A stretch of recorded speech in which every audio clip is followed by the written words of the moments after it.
Hello and welcome to the Trade Ideas Trading Room recap for Wednesday, March the 11th. My name is Barry Anderson. I'm the moderator of the room. This is the address to get into the room, and you can log in with your Facebook or your Twitter account. All right, I am in a couple of trades still, and I just have to keep an eye on them. They're both doing okay. So this is the first one I'm going to talk about, AMPE, Ampio Pharmaceuticals. Came to me early, saw this big volume bar right there, and with the pop through $6, was immediately attracted to it. This is one that has a lot of room. If you look at the daily, it has I take a look actually at the weekly chart. You're going to see what I mean, because I did take a quick look at it. So there is the potential resistance at $7. So I figured it had at least another dollar in it. And back to the 5-minute candles. So here is the big volume bar, and here is the 5-minute candle. So you can see it shot up to 624 immediately, came back down below, or touched $6. Wasn't quite sure what it wanted to do here. It was a little bit iffy. Again, got down to $6.06. But as it started moving up, I decided to take the trade at $6.10. And I exited half at 638. And you're going to see in another trade where I didn't do what I normally do, which is exit half when a stock makes a little pop for me, and that really hurt me, because on this one you can see that okay, I took out half, and then here's the pullback. Now I can hang on to this because it was just touching my buy price. If it had gone down through six, there's no question I would have got rid of the second half.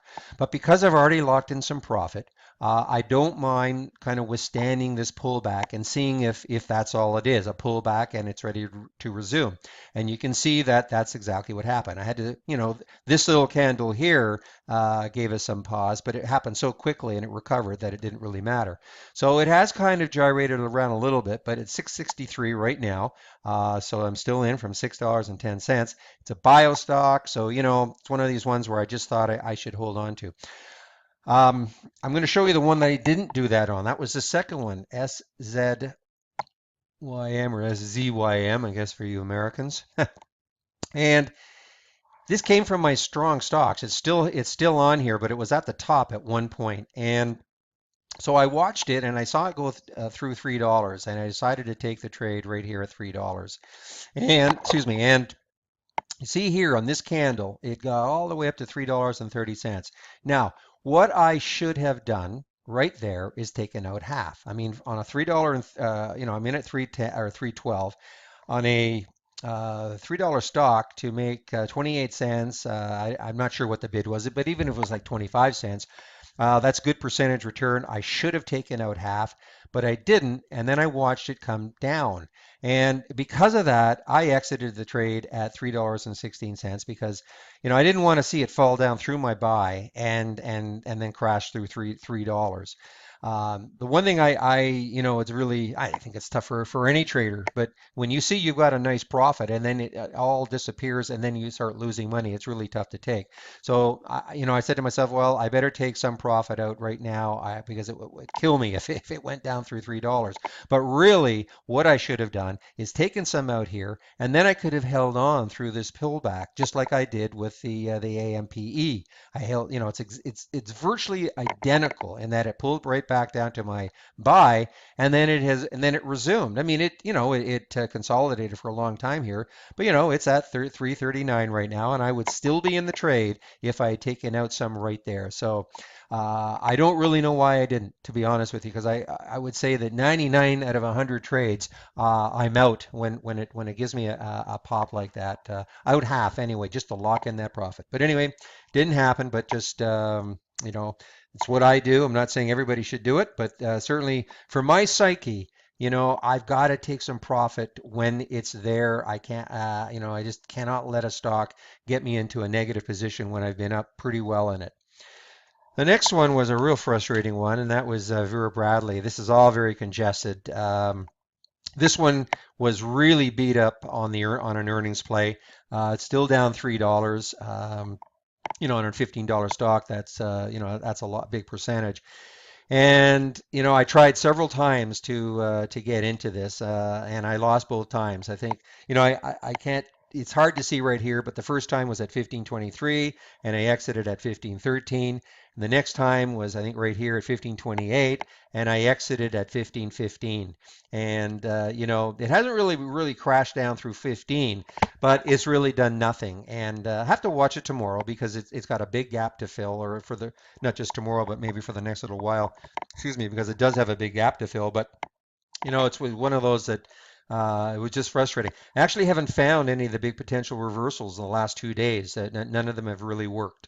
So, I don't know what that means. Again, because earnings season, this was an earnings play, but we're not getting as many. And so it may be that the quality of them or the quality of the bounces are just not going to be there right now. But now, this one was tremendously frustrating. Hard to see it right here. This actually at one point was on my strong stock, or there it is. It just popped in again on the strong stocks list, but it was also on my lifetime high list. Let's see, where did it come in? Lifetime high was right there at $35. Okay, there it is, CVTI at 12.45, $35. So this is hard to see again. I guess if I expand it a bit, you'll see it. There you go. So I watched it kind of hold the 35 level, and so I took the trade right here at 35.10. This arrow should be right up there at 35.10. And I watched it through all this consolidation, and it was going up, up, down, up, down, up, down. And unfortunately, also the spread got a little bit wonky. It got to be a nickel, 8 cents at a time at certain times, and I really don't like that. But at that point, the volume was only about I don't know 650,000 shares too. And then got this candle right here, and this coincided. If I bring up the SPY, let's see if I can. I think it coincided with this action right there, and so I decided that I was going to exit this trade right here. You notice this is trucking. It's so funny because when I got into this trade, for some reason, I thought this was a bio. And had it been a bio, I probably would have kept it. But because it was, industrial sector, trucking, and the SPY was going down, I thought, well, maybe it will drag this down. And so I got out of this. Well, look what happened. If I just waited probably 5 minutes, certainly less than 10 minutes, then this is the action that I have been waiting for probably half an hour all through here, and it just took off. And I know some got in it, so that's great. Almost got up to $36, and now it's come right back down. But I mean, this would have been a tremendous trade. But that's why day trading sometimes can just tear your hair, or you want to tear your hair out. And let's see, this is the last trade, and I'm still in it. MYL. Now, MYL, this was a strong stock early, and I had thumbnailed it because it's still up $3.41.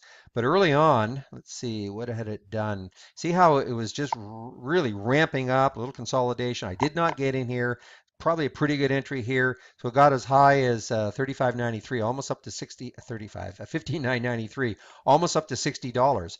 And then it pulled back. But I had this on a thumbnail chart. And what caught my attention was as it started to rise a little bit, and on here, I don't have the VWAP. Just one second. Hi, okay, I've just added the VWAP right here. This is this orangey line.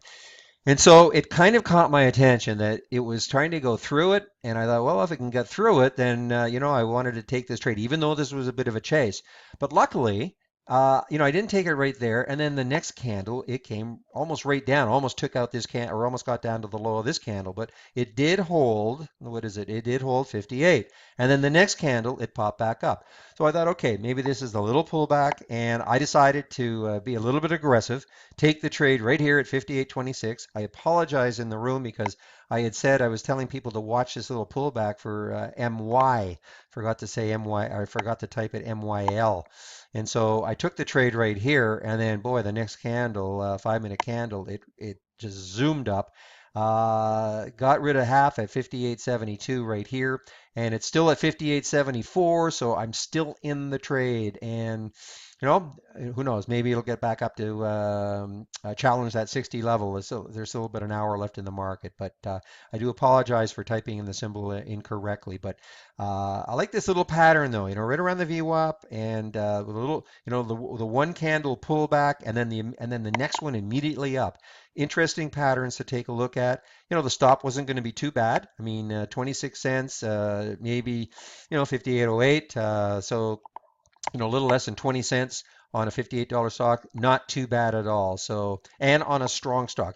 If it had been any other type of stock, I wouldn't have probably done this, but because it was strong and the high was almost $60, I felt it had enough room to maybe run. So anyway, that is it for today. Anything else to talk about? There's only one other one that frustrated the heck out of us. Also, this SXL. This is another one. It's down $3. It was one of the potential long or reversal trades. I got in here, and then it just did absolutely nothing. And I exited right here actually at 40.13 on my buy. Never did break down through 40. So this has to be watched tomorrow. I mean, right here, I think the low is still 40. Yeah, so that's why I took the trade. 40.13, 13-cent stop on a $40 stock. Not bad at all, but it just did absolutely nothing. So, but I'm going to watch this one tomorrow to see if if it wants to make any sort of recovery. All right, let me just bring back the cover page. Here's again how to get into the trading room, and I hope to see you in the room tomorrow.